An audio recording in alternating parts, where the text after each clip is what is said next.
Bom, continuando, o cárter é essa parte que fica abaixo do bloco do motor.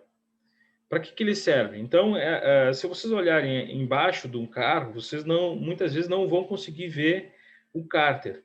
Por quê? Porque é colocada essa proteção de cárter, né? Então, a maioria dos veículos já vem com isso, e quando não vem, tem que ser feita a instalação, né? Tem que fazer a compra, a instalação, porque o cárter, geralmente, ele é de um material que não tem muita resistência, né? E aí qualquer coisa que bater ali por baixo, pode ser uma pedra, enfim, pode rachar o cárter, pode trincar, fazer uma fissura. E aí todo o óleo é drenado, todo o óleo sai. E esse óleo aqui é muito importante, porque é o mesmo óleo que eu falei para vocês que fica aqui na parte interna do cilindro ou da camisa, que vai fazer a lubrificação.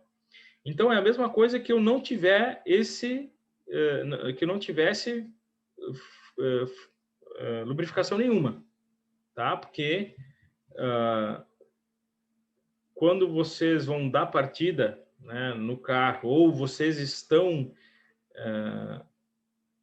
já em movimento com o veículo, vocês, claro, vocês vão ver no painel, né, vai acender uma luz dizendo, ó, a pressão do óleo diminuiu. Ou seja, a minha bomba de óleo que pega o óleo do cárter e faz toda a lubrificação, envia para todos os sistemas do motor, que nós vamos ver mais adiante quais são os sistemas de lubrificação, aonde é lubrificado, ele não vai haver uma lubrificação e aí o que vai acontecer? Vai superaquecer, porque aí as peças móveis vão ficar em contato, metal com metal, vai aumentar a temperatura, eles vão dilatar e aí ele vai travar.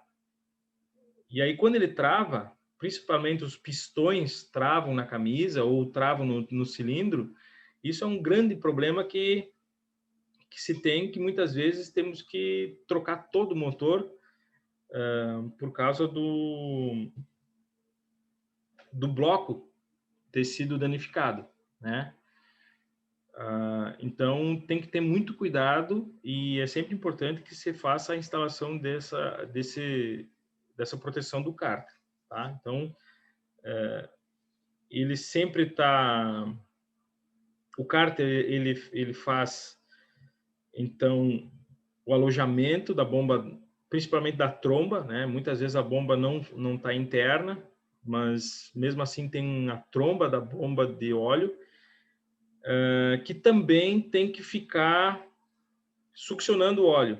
Ela tem que ficar sempre puxando o óleo para ser enviado pela bomba para todos os sistemas. Bom, então o que acontece? Se tiver falta de óleo lubrificante, vocês não conferirem, né,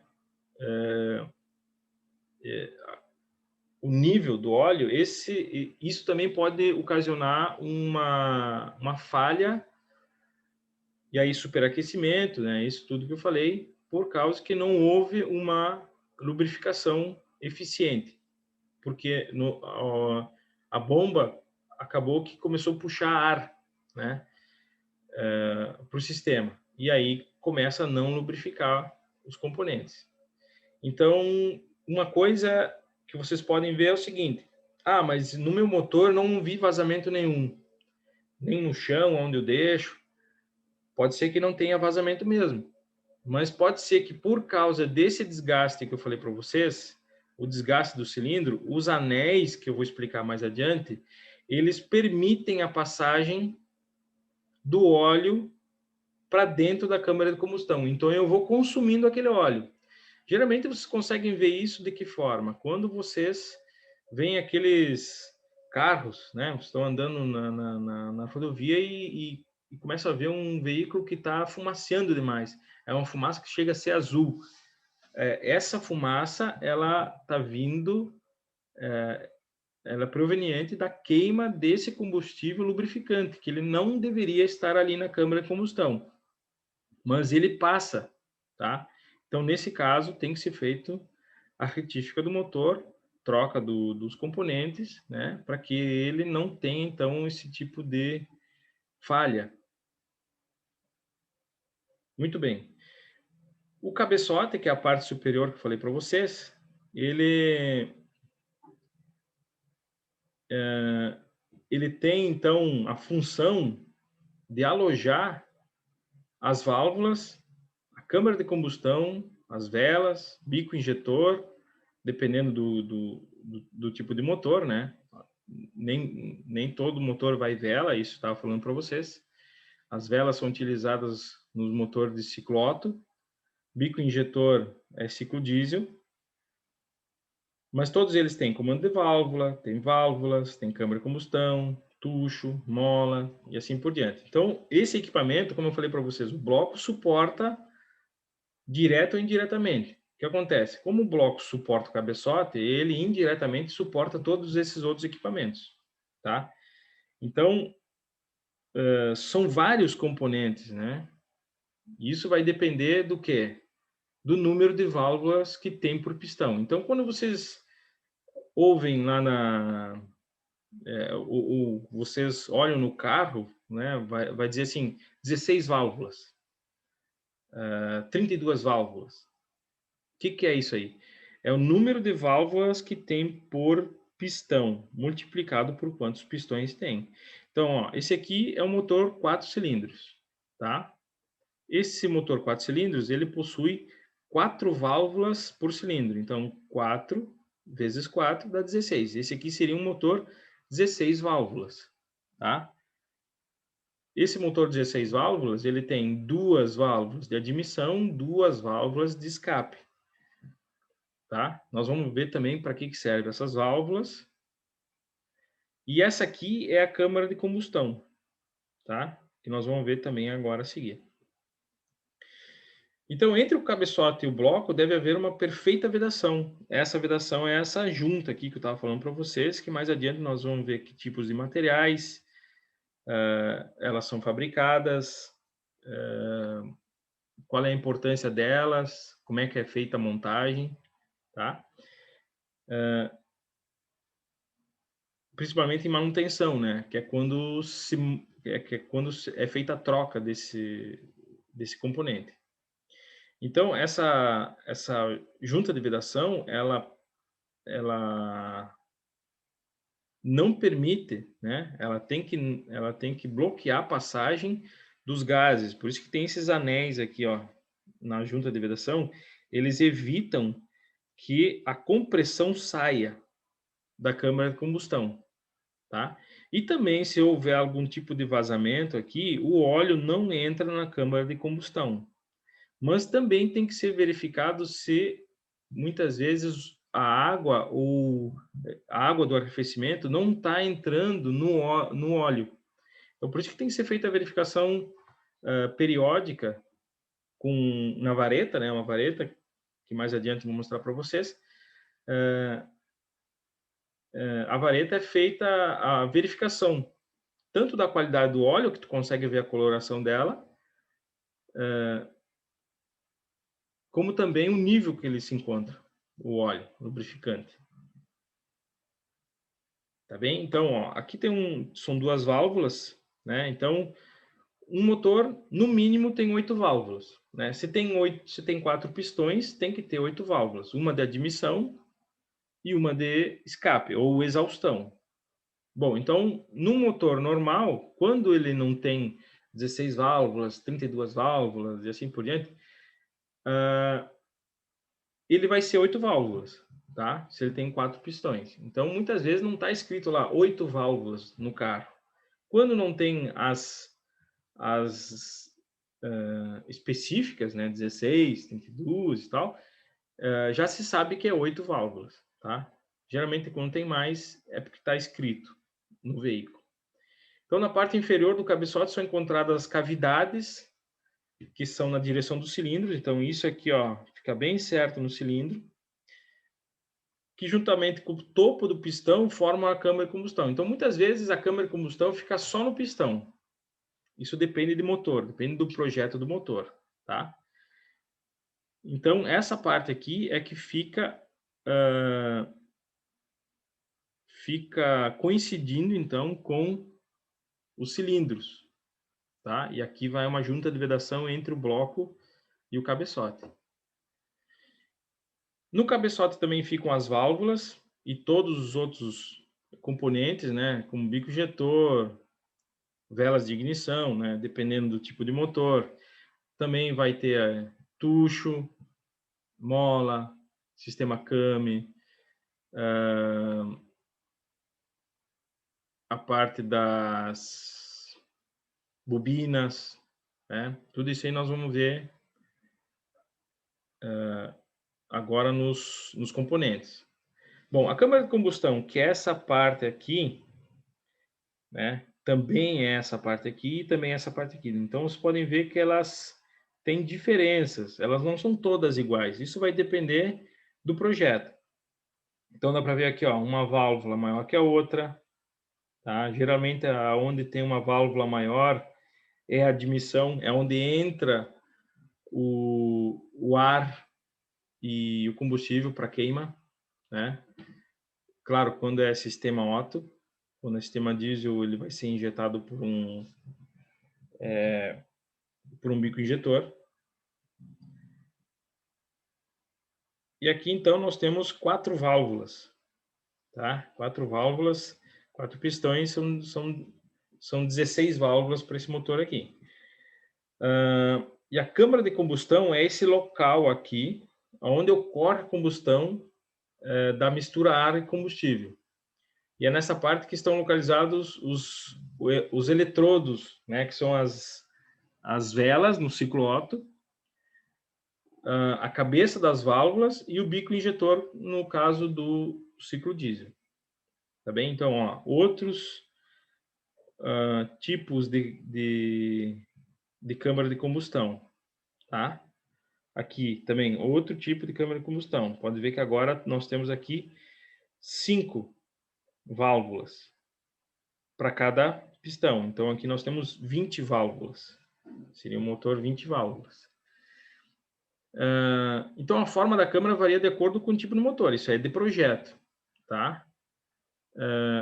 Mas quais são os objetivos em se projetar uma câmara de combustão dessa forma? A câmara de combustão ela tem 3 funções básicas, que é criar turbulência durante a compressão, ou seja, para que aquilo fique numa mistura, né? Então tem que criar uma certa turbulência, porque se aquilo ali for simplesmente linear, na hora que entrar o ar ali, ele não vai conseguir se movimentar dessa forma. Por quê? Porque ele vai ficar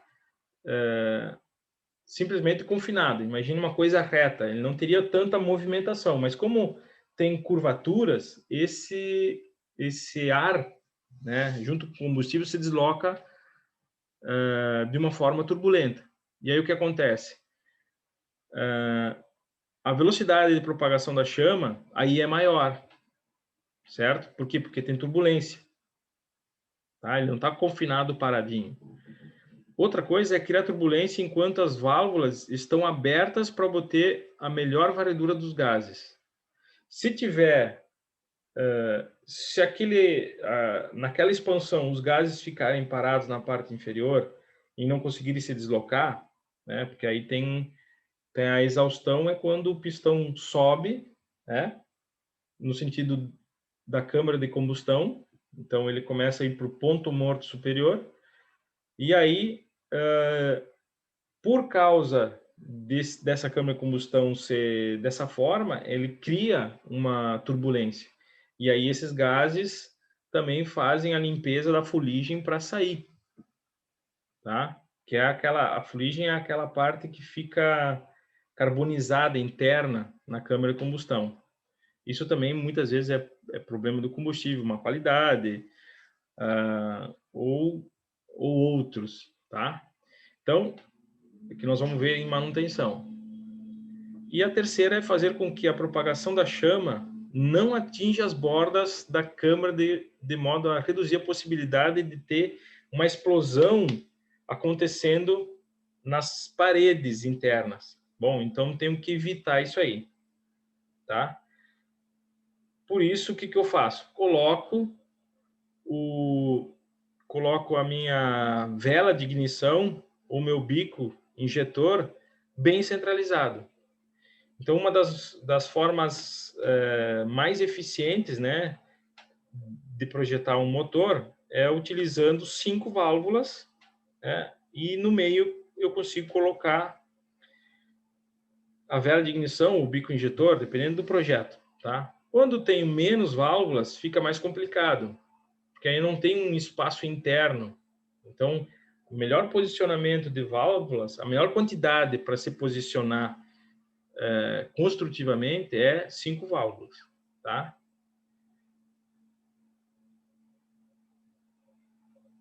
Como eu estava falando aqui, ó, então,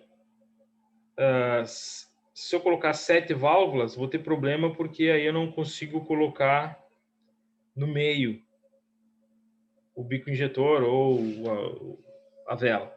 Se eu colocar 6, eu vou ter um espaço muito pequeno entre a sede de uma válvula e outra, tá? Com 5 eu consigo ter um espaço bom entre as válvulas e também um espaço bom entre o sistema de ignição e as velas e as válvulas, tá? Então esse é o melhor espaçamento, a melhor configuração, tá?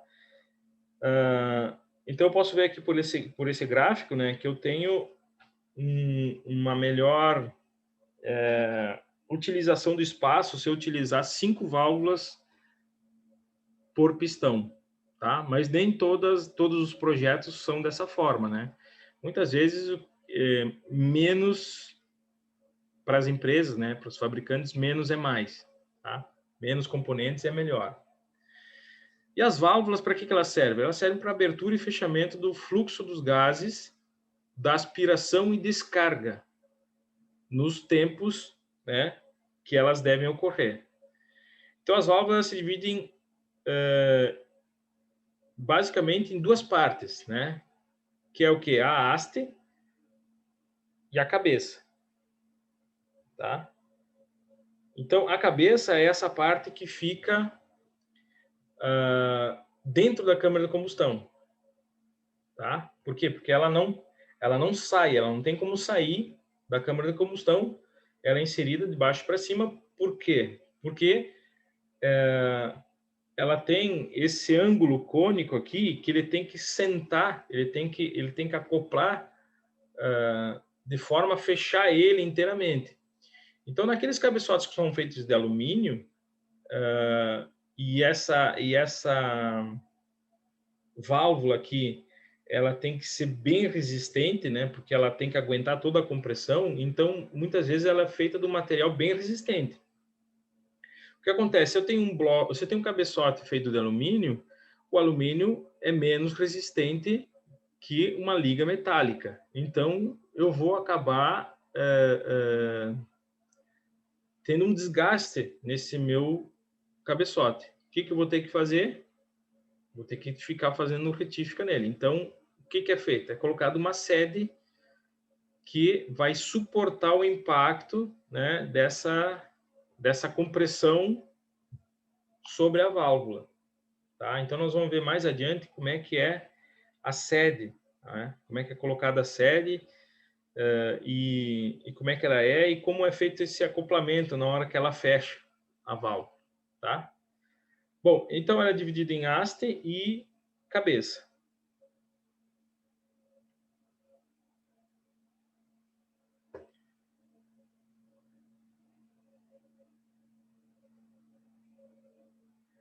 Bom,